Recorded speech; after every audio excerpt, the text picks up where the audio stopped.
अगर बीजेपी आज अपने मोटिव से हटती है तो संघ का आरएसएस का स्टैंड क्या होगा?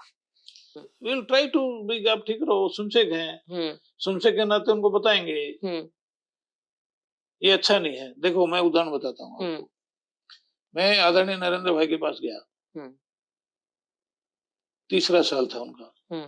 मैंने गुजरात में उनकी कार्यशैली देखी, हाँ, बहुत करीब से निकट से देखा, उनकी श्रेष्ठता, उनकी सब निर्णय लेने की बहुत निकटता से उनके व्यक्तित्व को मैंने देखा।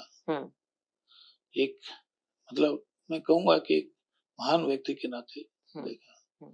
यहाँ प्रधानमंत्री आने के बाद मुझे थोड़ा सा ऐसा, मैंने कहा नरेंद्र भाई आप गुजरात की तरह से गवर्नेंस, आज वो शैली आपकी बदल गई है। तो उन्होंने मुझे बहुत प्यार से और एक बहुत अच्छे ढंग से, इतने बड़े व्यक्ति होने, सारी दुनिया में नरेंद्र भाई का डंका बज रहा था पहली बार। हाँ, शुरू का तो एक अलग था। तो उन्होंने कहा मैं पहली बार यहाँ आया हूँ, पहली बार ये जिम्मेवारी संभाली है, मुझे बहुत कुछ सीखना है, बहुत कुछ जानना है, इसलिए जो तुम कार्यशैली कह रहे हो वो कार्यशैली नहीं, वो इस आवश्यकता के अनुसार जो जो परिवर्तन करने की बातें हैं वो मैं कर रहा हूँ, और इसमें और भी बदलाव आएगा। अब उन्होंने एक मेरे जैसे बिल्कुल साधारण से कार्यकर्ता को, नहीं तो उसमें कहेंगे तो गिनती में कहीं गिनती नहीं हमारी, लेकिन मेरे जैसे साधारण कार्यकर्ता को इतने दरिया दिल से, इतने बड़े मन से कहा कि उसका ये कारण है।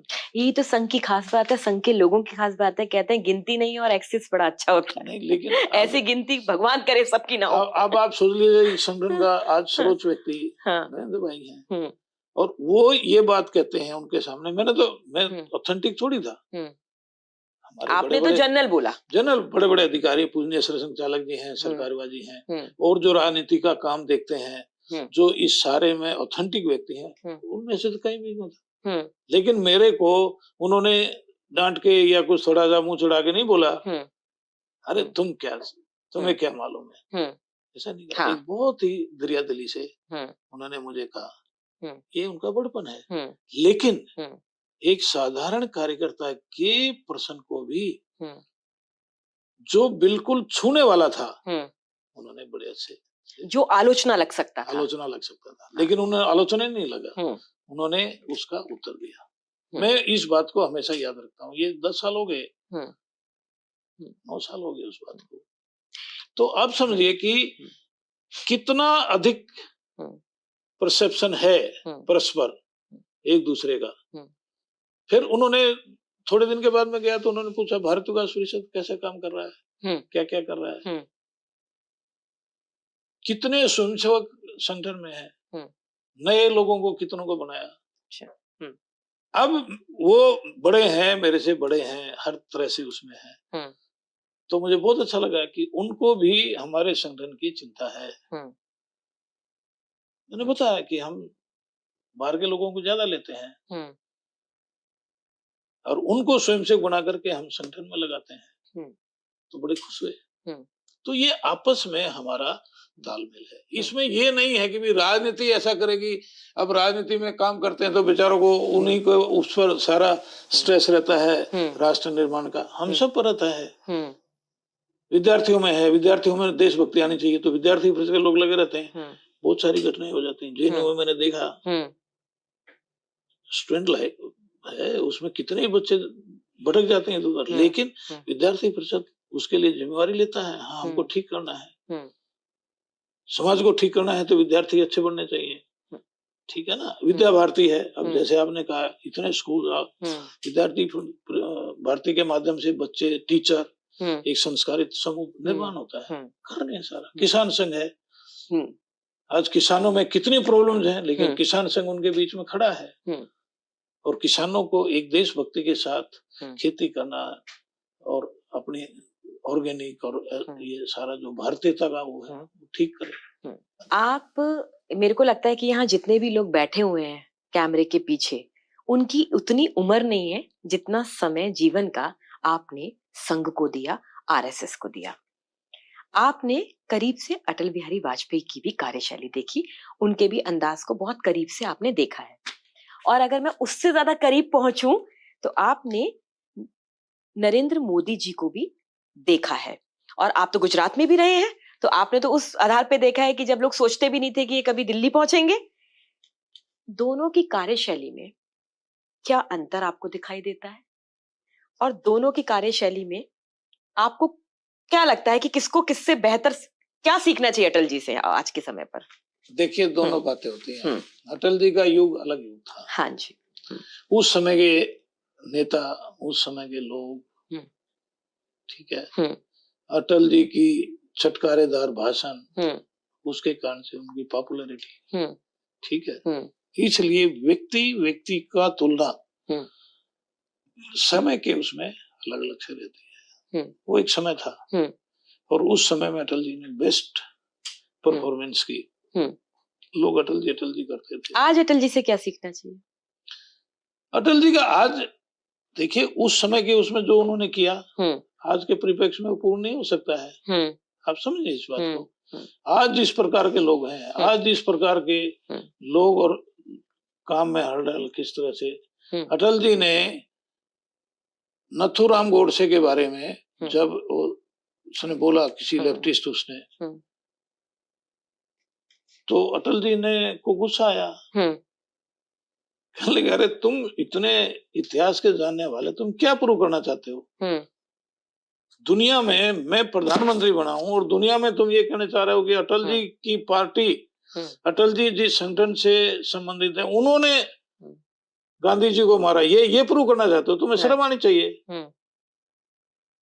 और जो सारा घटना हुई, सारी जो उसमें इन्वेस्टिगेशन हुई, नेहरू जी थे उस समय इन्वेस्टिगेशन करने में। दूसरी हमारी सरकार नहीं थी, दूसरी सरकार थी, और उन्होंने क्लीन चिट किया कि नहीं, संघ के उसमें से संघ की किसी तरह की इन्वॉल्वमेंट नहीं। और हम आपको लगता है, चलो हम लगता है कि भाई हम इस तरह का काम करेंगे, हम गांधी जी को बापू मानते हैं, सम्मान देते हैं, और तुम इस बात को रट लगाते हो। अटल जी का बड़पन था। अटल जी ने कहा कि नहीं, हम ये करके अपनी सरकार नहीं बचाएंगे। उस समय अटल जी का निर्णय दी बेस्ट था। मोदी जी या हमारे आज के जो नेता हैं, आज की परिस्थितियों में जिस प्रकार के लोग, नेता, छिछोरापन, किसी भी बात को लेके, आप देखिए सोशल मीडिया में कैसी कैसी बातें आ रही हैं।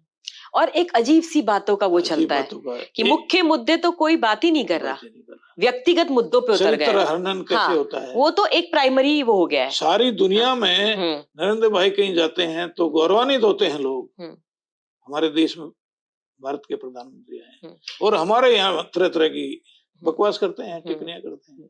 चलिए, तो आप विपक्ष की बात कर रहे हैं। नहीं, मैं विपक्ष नहीं कर रहा। ना, मैं परिस्थिति बता रहा हूँ। परिस्थिति का वर्णन कर रहा हूँ।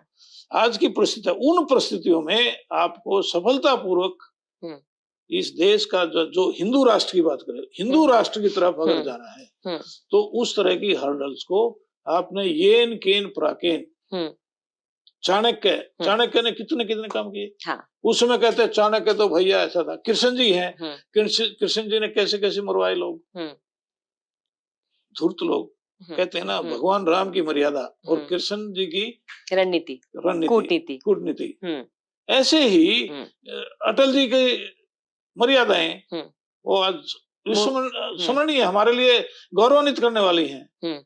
और इसी तरह से नरेंद्र भाई और आज की सरकार की कूटनीति, ये जरूरी है। उस कूटनीति के अनुसार काम हो रहा है। अब अखाड़े में दो पहलवान काम कर रहे हैं और हम उसके हाथ पर बांध देंगे, नहीं भाई आपको ये नहीं करना, ये नहीं करना। भाई अखाड़े में कुश्ती कर रहे हैं, जो दांव लगे लगाओ, हमको जीत चाहिए। और जीत भी किस तरह की चाहिए? राष्ट्र के हित में जीत चाहिए, व्यक्तिगत हित जीत नहीं चाहिए। लेकिन देखिए, विपक्ष अगर ऐसी बात करता है वो भी निंदनीय है। लेकिन मैं थोड़ा सा आपको इधर लेकर आना चाहूंगी। आपके यहाँ भी तो ऐसे नेता हैं जो बोलते समय मर्यादा का ख्याल नहीं रखते हैं और कुछ भी बोल जाते हैं। उनके लिए भी तो वो सेम पेस में काम करना पड़ेगा। उसके लिए निकल जाएंगे, आज निकल जाएंगे। वो हमारे वंदनीय नहीं है ना, क्योंकि वो भी अमर्यादित भाषा का प्रयोग करते हैं। ह्यूमन बीइंग है ना। मैंने कहा ना, निकल जाएंगे। वो हमारे आदर्श नहीं है। आपने अटल जी और नरेंद्र भाई की तुलना की ना, उनकी तो नहीं की। बिल्कुल, दे आर नो वेयर। और आज निकल जाएंगे। निर्णय करने वाले हैं ना ऊपर, वो सोचेंगे भाई ऐसा व्यक्ति, इससे नुकसान। देखिए क्या होता है, हम किन चीजों को महत्व देते हैं, महत्वपूर्ण ये बात, किन बातों को महत्व देते हैं। कोई गलत काम भी हुआ है तो उस गलत काम में नीति कूटनीति क्या है, वो महत्वपूर्ण है। तभी आरएसएस है, ठीक है ना, कि वो पुचकारती भी है और साथ में दंड भी देती है। दंड नहीं। बस। पर आपकी क्लास में बड़े शरारती स्टूडेंट्स हैं कुछ, उनको भी दंड देना जरूरी है, मेरा कहने का मतलब ये है। नहीं, वो ठीक है, बिल्कुल ठीक है। एक सवाल मैं पूछूंगी, हो सकता है कड़वा सवाल हो, लेकिन ये सवाल बहुत जरूरी है कि मुझे लगता है कि किसी को भी मार्क देना, अच्छा बुरा कहना बहुत जरूरी नहीं है। ये जानना जरूरी है कि क्या कोई अच्छा कर रहा है, क्या कोई बुरा कर रहा है। आज अगर आप योगी आदित्यनाथ को देखते हैं, आपने उनको भी बहुत करीब से देखा है, आप गोरखपुर से भी कई बार ऐसी चीजें होती है, आप पूरे भारत में प्रवास करते हैं, ऐसा चीफ मिनिस्टर आप उनको कैसा आंकते हैं? देखिए, आज शक्ति करता है, लॉ ऑफ द लैंड लागू होता है। और उसके लिए कुछ भी करना पड़ता है। ये अंतोगत्वा तो करना ही पड़ेगा, आज नहीं तो कल। कि आज लॉ ऑफ द लैंड ये लागू होना चाहिए, और इसके लागू होने से ही देश की जो बहुत सालों से जो समस्याएं हैं, शेष समस्याएं आती जा रही हैं, करती जा रही हैं, उन समस्याओं का निवारण करना है, एक श्रेष्ठ राष्ट्र बनाना है, सुखद जीवन बनाना है, खुशहाल जीवन बनाना है इस देश का। तो उसको land of the law of the land लागू करना पड़ेगा, उसमें कुछ भी हो, ठीक है। और जिसमें दम होता है लागू करता है। हम तो आप इन्हें दमदार मानते हैं? हम दमदार भी मानता हूं मैं। थोड़ा ये भी कहता हूं कि उसमें भी पक्षपात के बगैर कार्य करने चाहिए, और अधिक करना चाहिए। आपने 2-3 बार चाणक्य का नाम लिया, और मुझे ऐसा लगता है कि बहुत कम लोग होंगे जो चाणक्य को नहीं जानते एज अ होम मिनिस्टर। क्योंकि मैं इसलिए सवाल आपसे पूछ रही हूँ, या आप अंदर से जानते हैं क्योंकि आपने उनको भी बहुत करीब से देखा है, आपके बड़े अच्छे संबंध, आप अच्छे से जानते भी हैं। आप कितना कामयाब उन्हें मानते हैं एज अ होम मिनिस्टर? देखिए, इस समय आज की परिस्थितियों में जो समस्याएं रिजोल्व नहीं हो सकती थी, देश का सामान्य जन सोचता था कि यार ये कैसे होगा, कौन करेगा, ऐसी अनेकों समस्याओं का समाधान उन्होंने किया है। उसके कारण से लोग उनको तरह तरह से बोलते हैं, लेकिन अमित भाई एक अच्छे स्वयंसेवक रहे हैं, विद्यार्थी परिषद अच्छे कार्यकर्ता रहे हैं, पारिवारिक परिवेश अच्छा रहा है, और उनकी हर बात में गुस्सा दिखाना या